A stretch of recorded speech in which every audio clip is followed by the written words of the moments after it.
For Jim Lewis and Jim Springer, February 9, 1979, Lima, Ohio. Jim Springer opens the door and sees his own face looking back at him. Not a mirror, a man.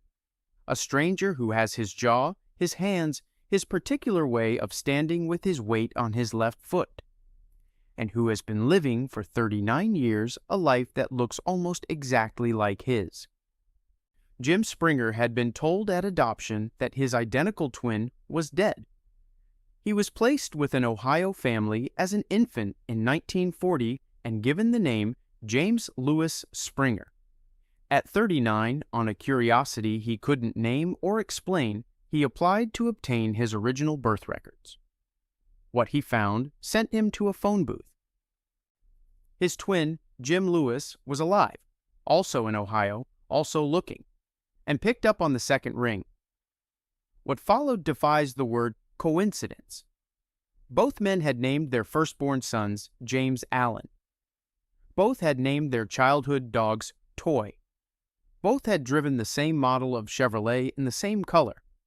Both had vacationed on the same specific stretch of beach in St. Petersburg, Florida. Not the state, not the general area, the same beach. Both had married women named Linda, divorced them, and then married women named Betty. Both had worked part-time as sheriff's deputies. Both had built identical white benches around trees in their respective backyards.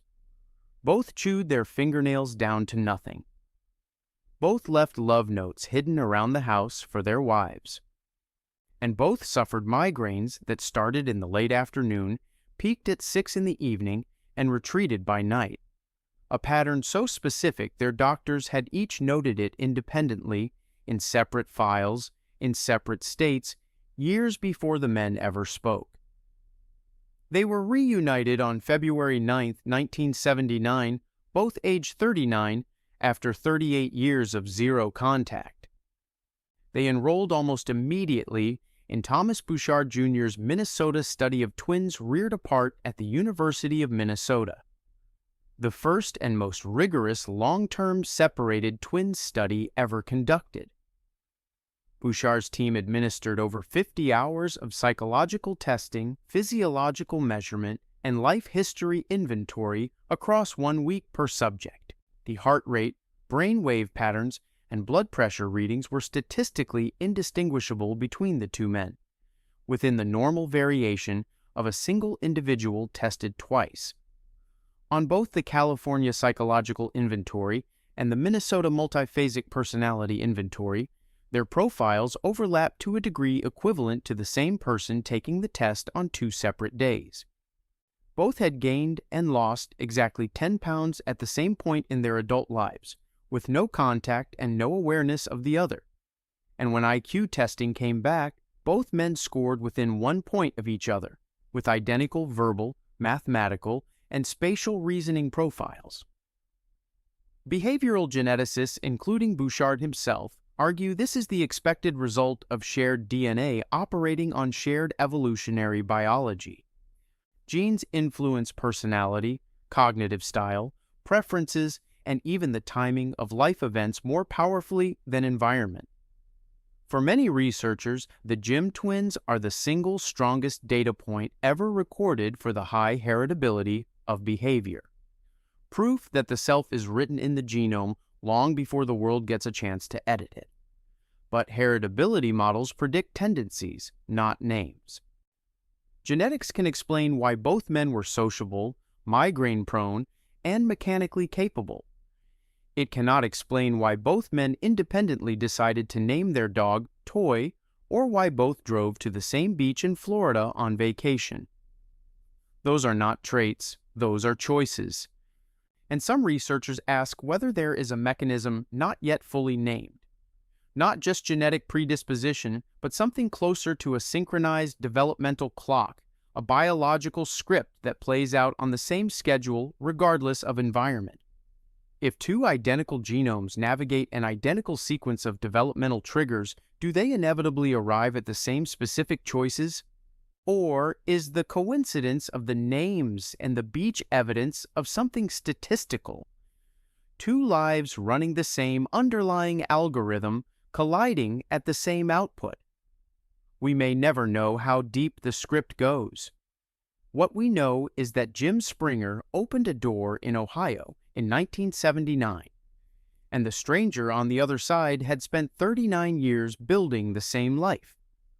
From Ohio, we cross the Atlantic, and the ideology to a case where the two men could not have been raised more differently and converged anyway. Jack Youth and Oscar Storr. Two men walk into a room in Minneapolis. They are wearing identical wire-rimmed rectangular glasses, identical navy blue shirts with epaulets, identical small mustaches trimmed to the same width. One was raised Jewish in the Caribbean. One was raised in the Hitler Youth. They have not seen each other since they were 6 months old. Jack and Oscar were born in 1933 in Trinidad to a Jewish father and a German Catholic mother. When their parents separated, Oscar was taken to Germany to be raised by his maternal grandmother and came of age during the Third Reich, joining the Hitler Youth as all German boys were required to do.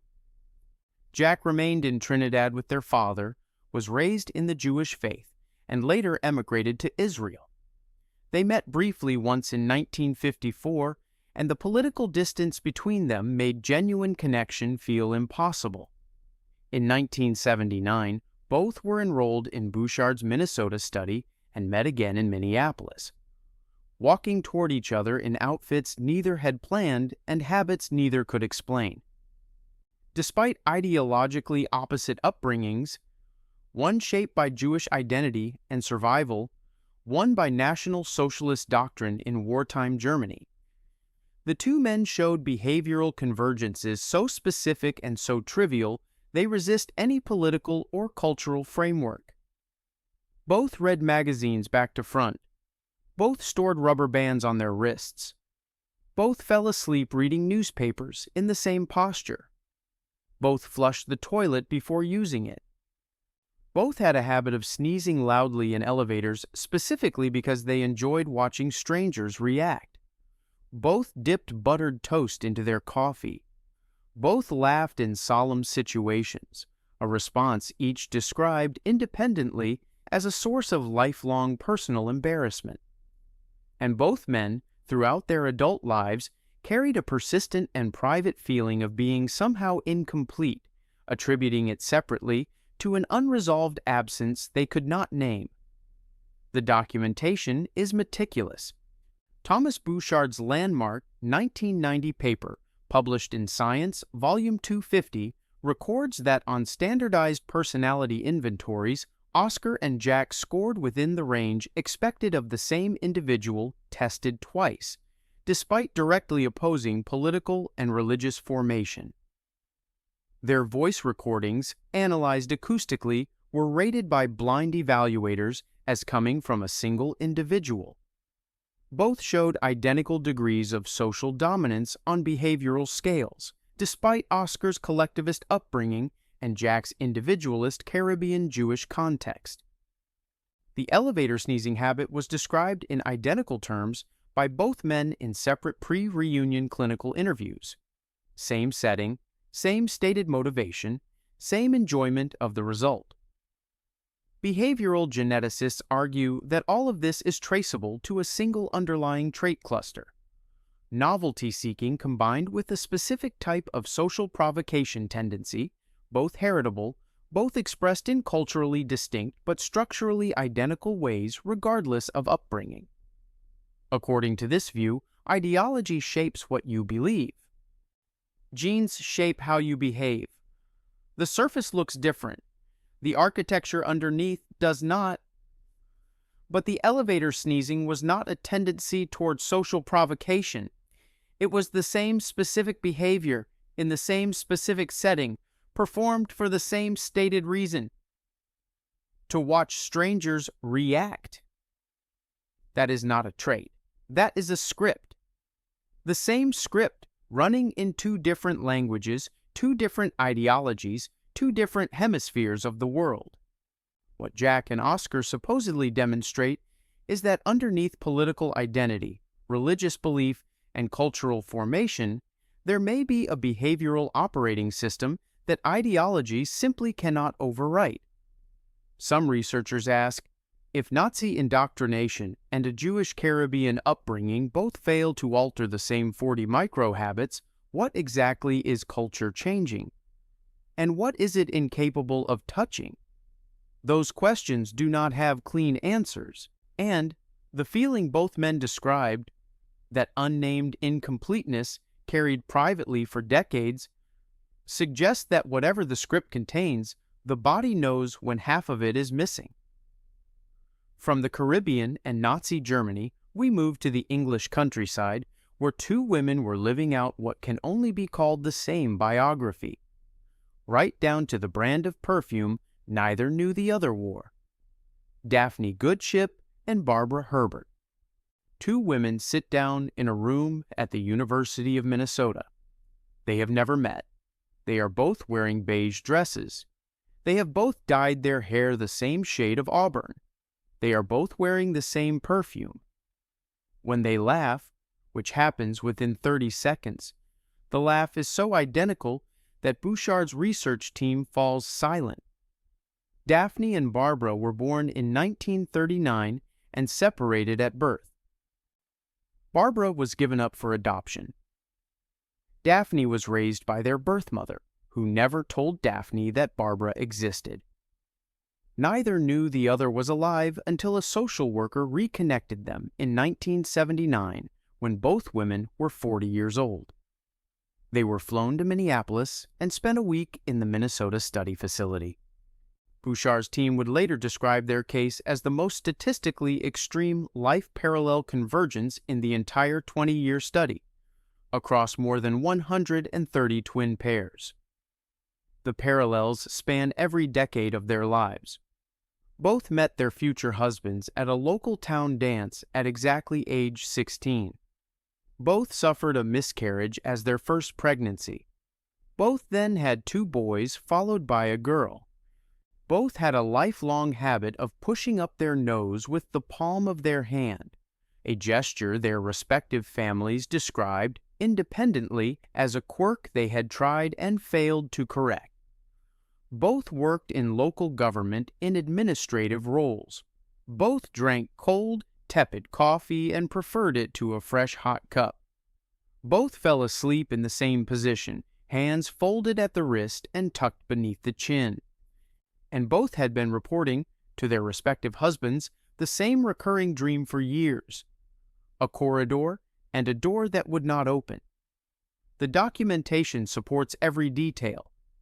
Their case appears in Bouchard's 1990 science paper and is examined at length in Lawrence Wright's 1997 book, Twins and What They Tell Us About Who We Are.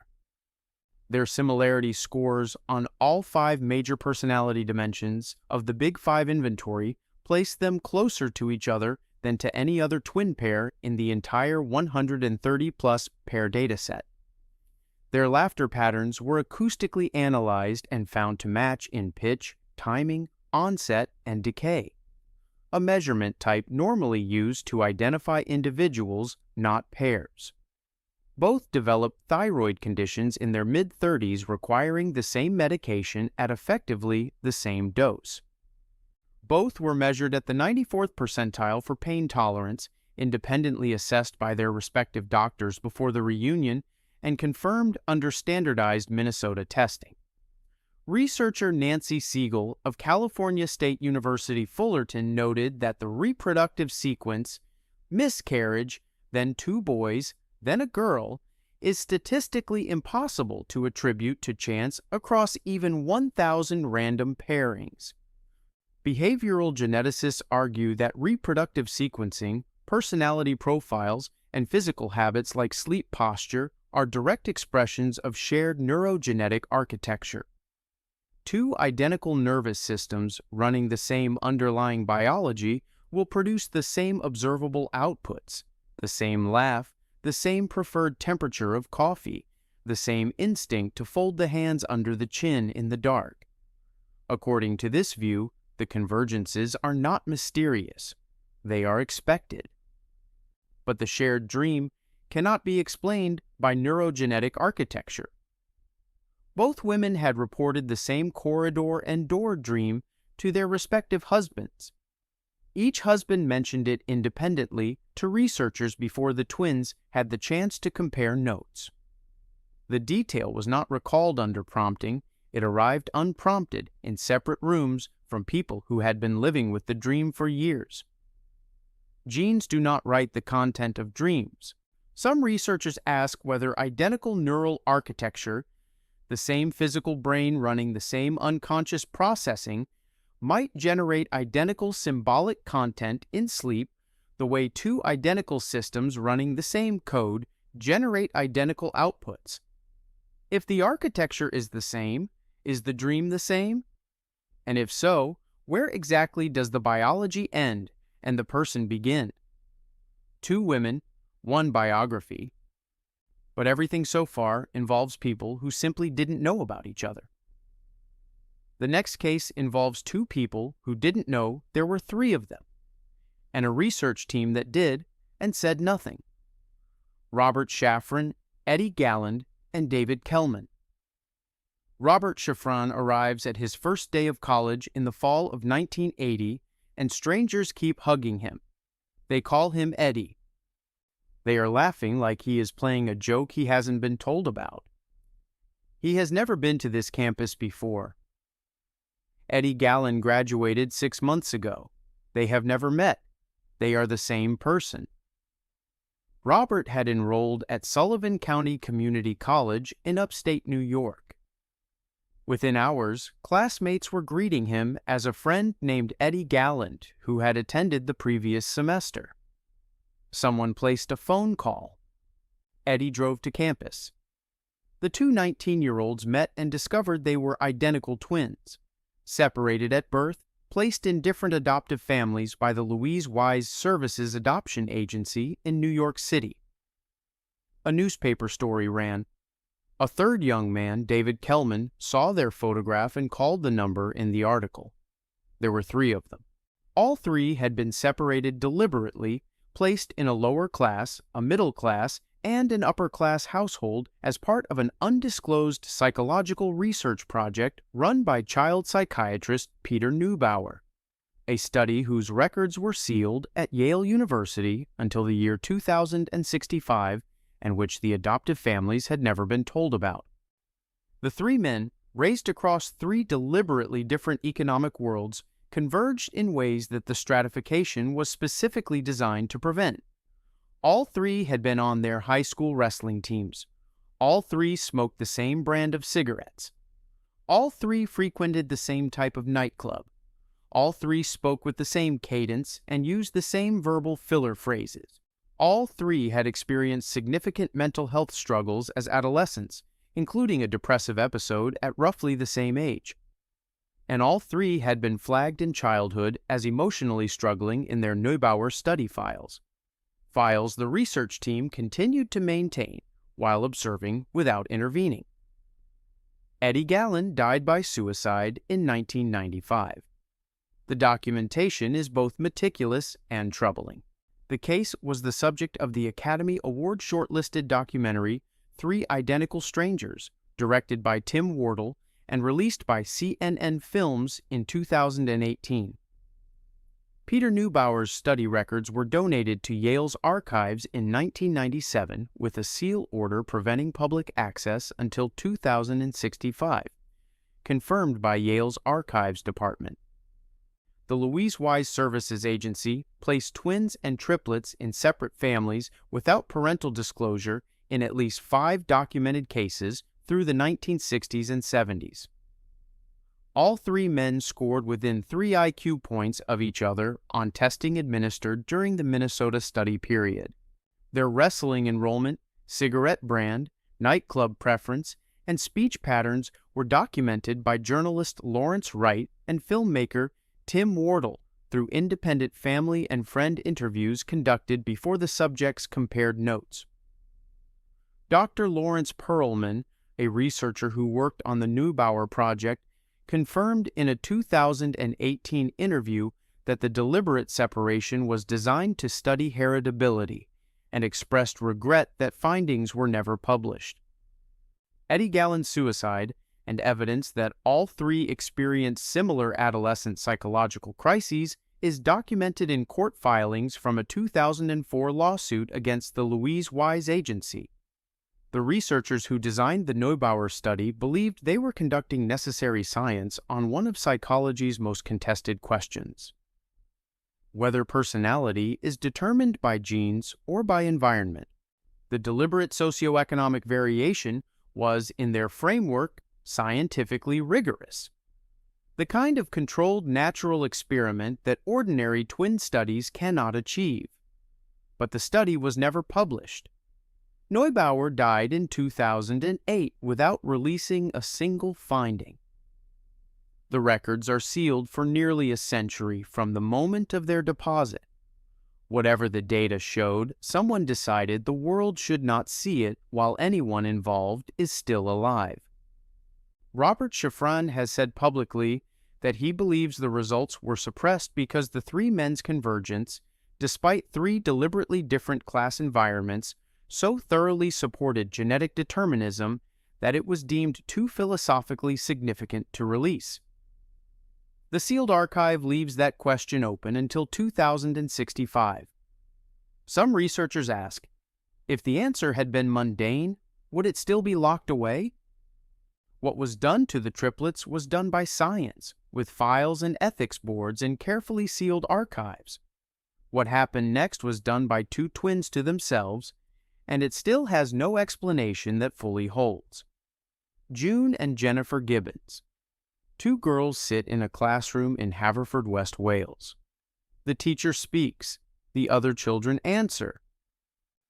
The two girls are silent, have been silent every day for 3 years, to everyone except each other. They speak in a private language no adult has decoded, and they have already decided between themselves that one of them will have to die. June and Jennifer were born in 1963 in Haverfordwest, Wales, the daughters of a Barbadian RAF technician.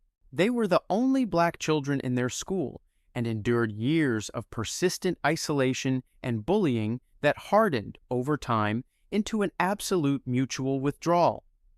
By adolescence, they had ceased communicating with anyone outside their twinship entirely, speaking only to each other in a rapid, compressed private idiom.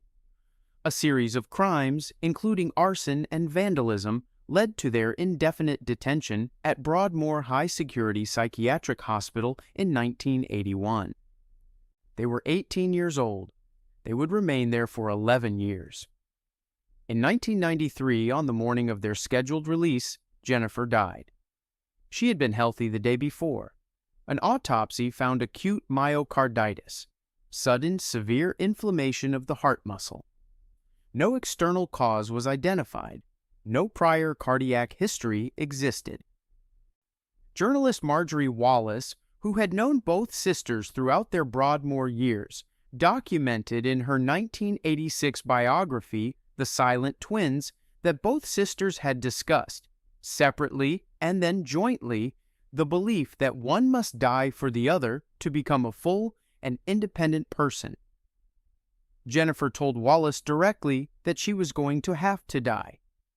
She was 29, physically healthy, and scheduled for release. June has said that Jennifer told her of the decision in the days before. Jennifer died on the scheduled morning, of a heart that had no documented reason to stop. And June has said that she felt the moment of Jennifer's death as a physical sensation before she was told. The documentation is both clinical and literary. Wallace's biography is based on direct access to both sisters, their private diaries, and family documentation, the most complete primary source record of any twin case in the historical literature. Both sisters independently wrote novels during their Broadmoor detention, and each described in their own work a relationship between two figures in which one must be sacrificed for the other's freedom. Their elective mutism toward all non-twin interlocutors was assessed by multiple National Health Service psychiatrists over a decade. No neurological basis was found, and the condition was characterized as a mutual, enforced psychological contract. The private language they developed was partially transcribed by researcher Andrew Mackey, and linguists at the University of Wales confirmed it contained consistent grammatical rules rather than random vocalization. To Jennifer's cause of death, sudden acute myocarditis, is recorded in the Broadmoor post-mortem report, with no infectious cause, no prior cardiac history, and no toxicological finding. Throughout their years at Broadmoor, ward observation logs documented synchronized biological patterns. Both sisters fell ill on the same days, recovered simultaneously, and showed synchronized sleep and waking cycles. Psychiatrists who treated the twins diagnosed a shared folie à deux, a mutually reinforced delusional system so absolute it had become a closed loop of codependency and psychosis. Jennifer's death, in this view, was a coincidence of acute myocarditis meeting a belief system that June has since narrativized as something more intentional than medicine can support. But folie à deux explains the shared belief. It does not explain the body stopping on the scheduled morning after Jennifer told June it would happen. A healthy 29-year-old heart does not fail on cue from a psychiatric narrative, and medicine has not produced a mechanism for how it did. Researchers in psychoneuroimmunology, the study of how psychological states alter immune and cardiac function, have documented cases of sudden cardiac death in individuals in states of acute psychological resolution. Some researchers ask whether Jennifer's death was a psychosomatic event of the most extreme kind, a body enacting a decision the mind had fully and finally made. And if so, what does that say about the reach of psychological architecture into the biological? What is the boundary between a person who decides to die and a body that follows the instruction? We may never know. What the record shows is that Jennifer said it would happen, and it did. From Wales to the English countryside, and from the darkest entry on this list to something almost gentle. Two women who spent 78 years living the same life, 77 of them without knowing the other was alive. Anne Hunt and Elizabeth Pankhurst. Anne Hunt is 77 years old when she opens a letter from a tracing service and reads a name she has never seen. She picks up the phone. When Elizabeth Pankhurst answers, the first thing each woman notices is that the other's voice sounds exactly like an echo of her own. Anne and Elizabeth were born in 1936 and separated at birth. Elizabeth given up for adoption, Anne raised by their birth mother, who never told Anne that Elizabeth existed. Anne only discovered she had a twin sister when her own daughter, researching the family's medical history, applied to access birth records in 2013. The reunion happened in 2014. Both women were 77. Guinness World Records confirmed them through BBC News coverage on September 2, 2014, as the oldest twins ever reunited. They had lived 77 years of separate life. When they sat down together and began comparing notes, the convergences they found reached back across nearly every decade. Both had played piano their entire adult lives. Both wore reading glasses with prescriptions so similar their respective opticians had each called it remarkable for two people with no shared medical history. The progressive lens prescriptions were within 0.25 diopters of each other. Both had worn the same specific perfume, 4711 Eau de Cologne, a German fragrance with minimal marketing in the United Kingdom, for their entire adult lives, chosen independently and without apparent external influence. Both had developed mild scoliosis, a left lateral curvature of the spine, diagnosed in their mid-40s by doctors who had no knowledge of the other. Both had worked in education-adjacent administrative roles. Both had lost a child. And at their first family reunion lunch in two separate parts of the same room, both women began humming while washing up after the meal. Family members on both sides noted it simultaneously. They were humming in the same key. Researcher Nancy Siegel of California State University Fullerton, who studies late reunion twins specifically, noted in published commentary that 77-year parallel life convergences are especially compelling because shared contemporary cultural trends cannot explain choices made consistently across 6 full decades. The 4711 Cologne parallel was first mentioned by Anne in her initial media interviews and independently confirmed by Elizabeth's daughter, who had been gifting the perfume to her mother for years before the twins compared notes on the subject. Both women independently described the reunion to journalists who interviewed them separately in the days following as feeling like remembering something rather than meeting someone, a phrase documented on both sides before either woman knew the other had used it. Developmental psychologists note that piano playing, administrative work, and back pain are statistically common among women of the same generation and class background in mid-century England. Confirmation bias, they argue, leads reunited twins to catalog coincidences while quietly setting aside everything that doesn't match. And the matching details feel significant precisely because the divergences are invisible. But 4711 Cologne was not a generational trend in post-war England, and it was not advertised on British television. Both women's families confirmed before the twins compared notes that it had been each woman's only perfume for 50 years. That is not confirmation bias. That is a receipt. According to Siegel's research, the apparent strength of parallel life evidence increases with age at reunion because older twins have had more time for genetic predispositions to fully express themselves unmodified by parental influence. Hunt and Pankhurst, reunited at 77, may represent the clearest available picture of what a life looks like when it runs almost entirely on its genetic script. But the humming in the same key, in separate rooms, on the same afternoon.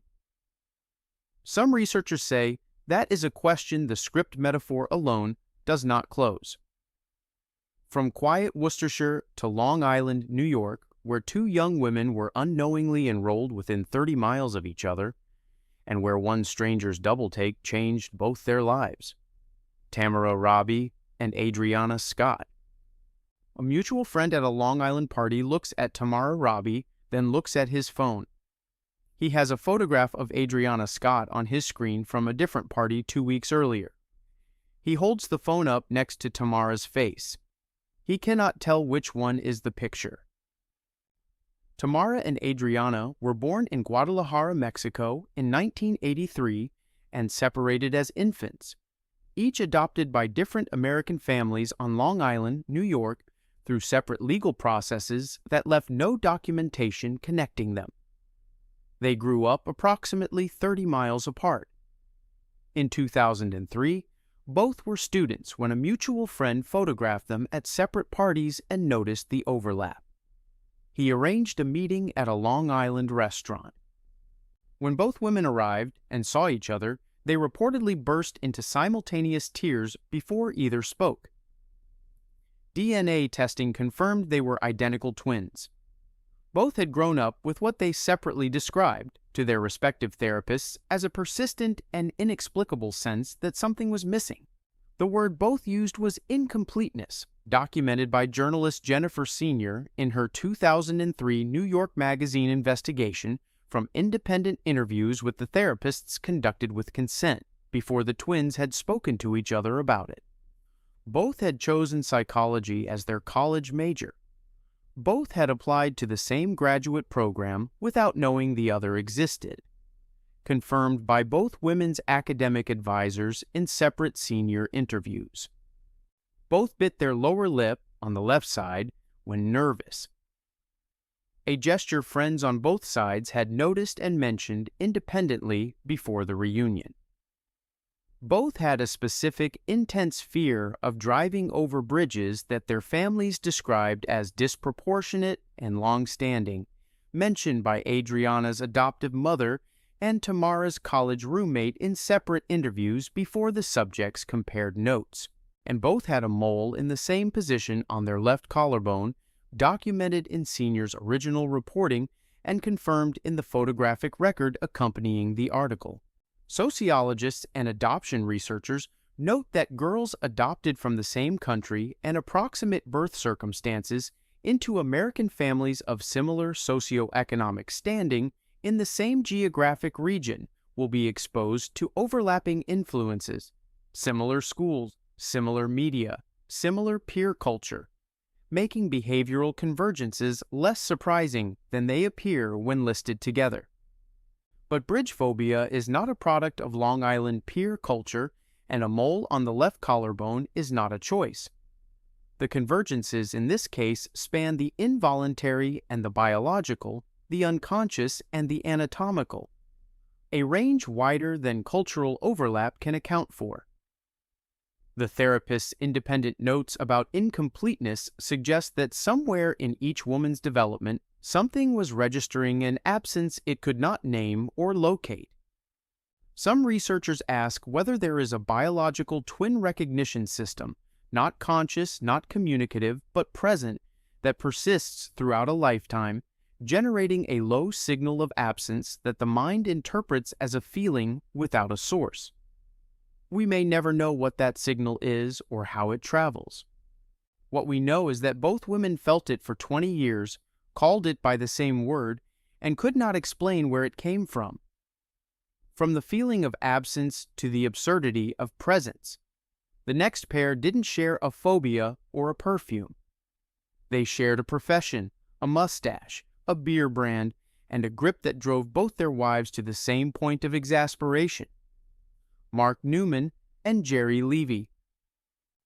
Jerry Levy is at a firefighters' convention in New Jersey in 1986 when a man he has never seen points at him from across the room and won't stop staring. The man is wearing the same mustache, he has the same build, he is holding a Miller Lite beer with his pinky curled under the bottom of the can. Jerry does the same thing. His wife has been trying to correct it for years. Mark Newman and Jerry Levy were adopted separately at birth in 1957 and raised in different New Jersey families with no contact. They discovered each other at a New Jersey firefighters convention in 1986 when a mutual acquaintance who knew both men separately placed them in the same room at the same event. Both had become volunteer firefighters independently. Both were holding Miller Lite cans in the same unusual grip when they met. Both wore mustaches of identical trim, and the first time Mark laughed, Jerry's wife went pale. She told the room she had been hearing that exact laugh for 30 years. Neither adoptive family had any tradition of firefighting. Both men cited independently the same reason for joining their respective volunteer departments. They wanted to be part of a team that ran toward things rather than away. That quote was documented by researcher Nancy Siegel from independent pre-reunion interviews with both men conducted before either knew the other had used nearly identical language. Both drank Miller Lite specifically and exclusively, selecting it by preference rather than availability. Both held the can with the pinky extended and curled below the bottom rim, a grip so idiosyncratic that both wives had independently spent years trying to eliminate it, and both described the effort to Siegel in separate interviews as completely futile. Both laughed in a loud descending bray that stopped nearby conversations. Both wore the same brand of work boot. Siegel's measurements placed the Newman-Levy pair in the top 5% of her entire reared-apart twins dataset for behavioral similarity scores, as documented in her 1999 book Entwined Lives, Twins and What They Tell Us About Human Behavior. Both had a resting heart rate of 62 beats per minute and a blood pressure reading of 118/76 at their first post-reunion medical evaluation. And firehouse supervisor records at both stations, reviewed by Siegel with permission, independently described each man in the same terms: the person who uses humor during high-stress situations to stabilize the group. Behavioral geneticists note that volunteer firefighting attracts a highly specific and strongly heritable personality cluster: high sensation-seeking, high agreeableness, high group loyalty. The beer preference and the grip, while colorful, fall within the range of genetically influenced sensory and motor predispositions. According to this view, two identical personalities navigating the same culture will make the same broad choices, and the quirky details are just the surface texture of a deeper, shared architecture. But sensation-seeking explains choosing firefighting. It does not explain choosing Miller Lite among 40 available options, and it cannot explain holding the can with the pinky curled under in a grip so idiosyncratic that two separate women in two separate states spent years trying to fix it. At some point, the specificity of the detail outpaces the generality of the explanation. Some researchers ask whether, at the level of specific motor habits, genes are writing not just predispositions, but something closer to choreography. Whether two identical nervous systems produce not only the same broad personality, but the same fine motor pattern in the grip of a can, the same precise angle of a mustache, the same descending note in a laugh. If so, the distinction between genetic tendency and scripted behavior may be thinner than the textbook suggests. Everything so far has been about choices, habits, and behavior. The next case crosses into something harder to dismiss: two bodies running the same biological program, on the same timeline, in two different countries, with no contact and no shared environment. Lisa Bernstein and Louise Shine. Two women, raised on different continents, walk into separate clinics for routine annual physicals. Their doctors have never spoken.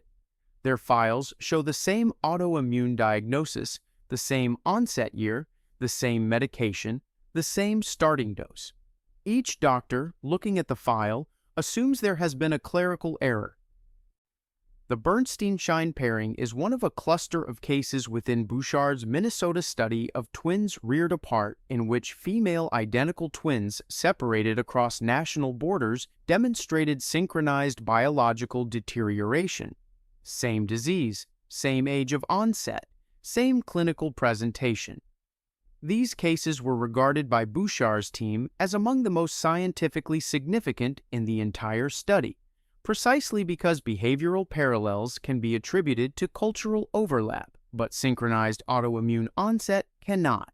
The women were reunited through international tracing registries and enrolled in the Minnesota study in the late 1970s to early 1980s. Both developed Hashimoto's thyroiditis, an autoimmune condition in which the immune system attacks the thyroid gland. At the same age, despite living in different countries with different diets, different environmental exposures, different stress histories, and completely separate medical systems. Both received their diagnoses within 2 years of each other. Both were prescribed levothyroxine at the same starting dose.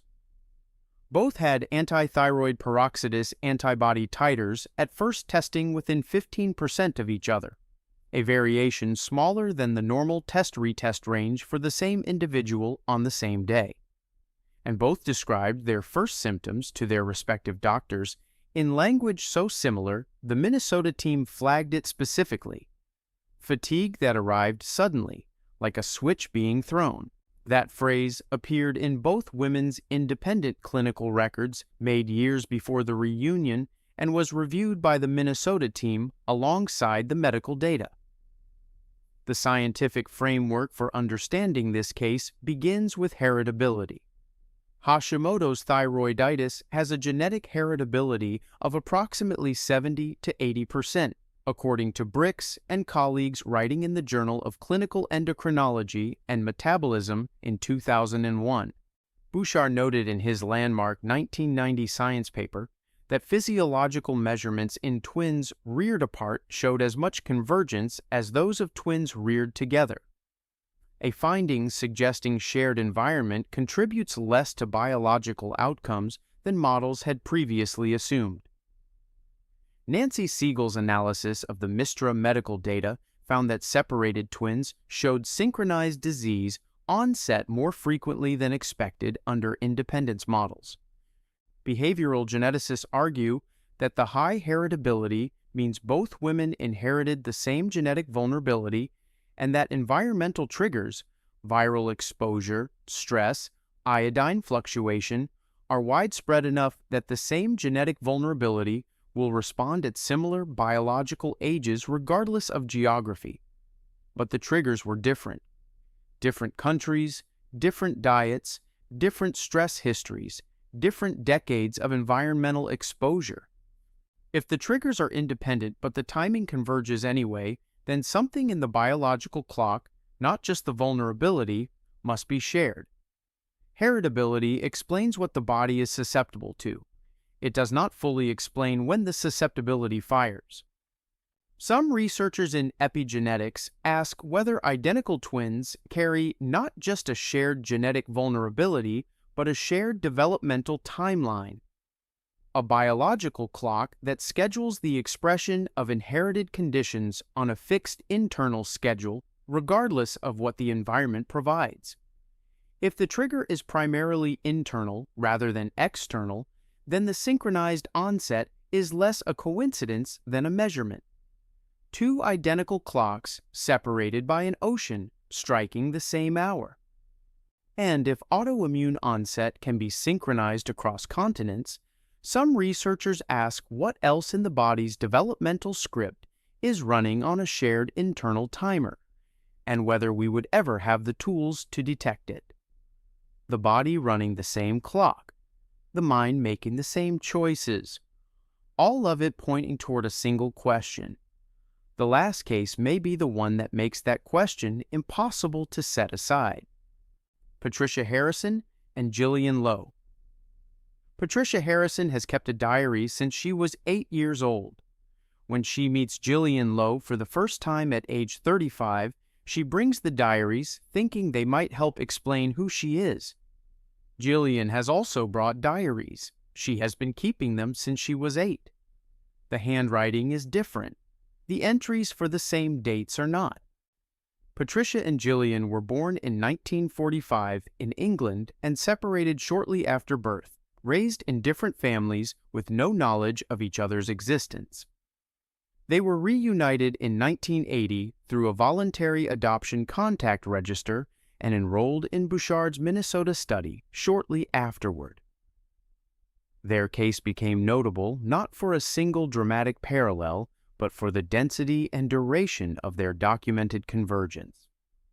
Both women had independently kept written daily records of their inner lives across nearly 3 decades, providing researchers with a longitudinal data set, 2 parallel diaries written without awareness of each other, unlike anything the Minnesota study had encountered in any other pair.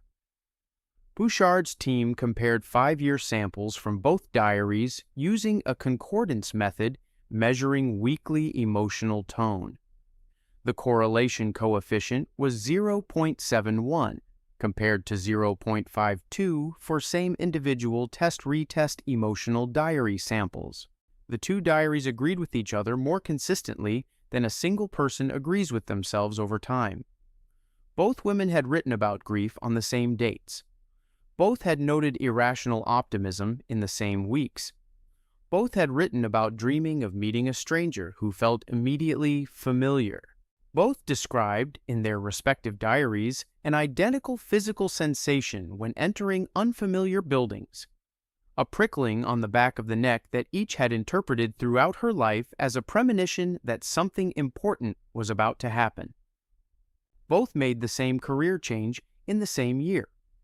Mid-30s, from administrative to care work roles, citing in independent interviews with Bouchard's team the same reason. They wanted to be useful to someone specific, not someone abstract. Their resting vocal pitch was measured at 218 Hz for Patricia and 221 Hz for Jillian, within normal same-session individual variation. Both named Jane Eyre as their favorite book, as documented in Lawrence Wright's 1997 book, Twins, and what they tell us about who we are, and when each was asked to identify the passage she returned to most, both cited the same scene. The one in which Rochester calls Jane's name across a physical distance, and she hears it before he can be seen. And then there is the entry from 1971. Both women had written on the same date that they had a strong and inexplicable feeling of being watched by someone who cared about them from a distance. Patricia was in London. Jillian was in Birmingham. They had never met. Both had described the entry to their respective husbands as one of the strangest feelings they had ever had. Lawrence Wright cited this as the single most remarkable parallel in the full Mistra dataset. Not because of its drama, but because it involves the same unusual internal sensation documented in writing on the same specific day by two people with no channel of communication. Behavioral geneticists argue that emotional rhythm, the cycling of mood states across time, is heritable, and that two identical genetic clocks running the same emotional calendar would produce diary concordance as a statistical expectation. Shared literary taste is also strongly heritable, as are the personality traits that predispose a reader to a particular kind of narrative. The convergences are, in this view, the expected output of two identical systems running in parallel. But the Jane Eyre passage they each return to, the one in which a person hears their name called across a distance by someone who loves them and cannot be seen, is not a heritable preference. That is a choice that reads in retrospect like a description. Two women who spent 35 years not knowing the other existed, both chose, as their most returned-to literary moment, the scene in which two people are connected across an invisible distance by something that defies ordinary explanation. Some researchers ask whether there is a form of awareness between identical twins, not supernatural, but biological, something below conscious perception, that registers the existence of the other person even when that person is unknown and unseen. The 1971 diary entries were not a delusion. They were not a coincidence of theme. They were the same sensation written down on the same day. And as it turned out, across 150 miles of English countryside, across 35 years of separation, the sensation was accurate. Someone was there. 10 pairs, 10 separations. 10 lives running the same script in different bodies, different cities, different countries, different decades of accumulated experience, and arriving again and again at the same names, the same jobs, the same beer, the same dream, the same sentence written alone in the dark on the same Tuesday in 1971. The scientific explanation is heritability. Genes write personality. Personality writes behavior. Behavior writes a life. And DNA is powerful enough, specific enough, to produce two men who both name their dog Toy, two women who choose the same perfume for 50 years, two firefighters who hold a can in a grip their wives spent years trying to correct. That explanation is real. It is well documented. It carries most of the distance. But it does not carry all of it. It does not carry a diary concordance that scores higher than a single person agreeing with themselves. It does not carry Jennifer Gibbons dying on a scheduled morning of a healthy heart on the day she said she would. It does not carry 3 triplets whose data is sealed in a Yale archive until 2065 because someone decided it was safer to wait. And it does not carry 2 women, 150 miles apart in 1971, having never met, both writing down the same inexplicable feeling of being watched by someone who cared. Heritability explains the what. Some researchers believe there is a mechanism, a shared developmental clock, a biological synchronization we have not yet fully characterized. That explains the when. And something in the Harrison Lowe diaries, the Gibbons Pact, the Yufei store elevator sneeze suggests a third layer. Not just shared structure, not just shared timing, but shared signal. Something passing between two identical bodies across distance and silence that the bodies themselves are only partly aware of. We may never know the full shape of it. The Yale archive will not open for 40 years. Jennifer's heart has no voice. And the 1971 diary entry just says that someone is watching and they care. That may be the truest, strangest thing in this entire list, that separated twins across oceans and decades sometimes knew something they had no right to know, and wrote it down before they had any way to prove it. If this series changed how you think about identity, genetics, and the boundaries of the self, hit subscribe. And in the comments, which case on this list do you think genetics alone cannot explain? Name it. Build the argument. The strongest one gets pinned. Two men named Jim opened the same door and found each other. Two women in England hummed in the same key in separate rooms on the same afternoon. Two diaries describe the same feeling on the same Tuesday, 150 miles apart. We tell ourselves the self is something we build, choice by choice, year by year, alone. But the twins keep saying otherwise. Somewhere right now, there may be a separated twin who doesn't know they are not alone, who has a recurring dream about a corridor, and a door that will not open. Until it does, hit subscribe so you don't miss what comes next.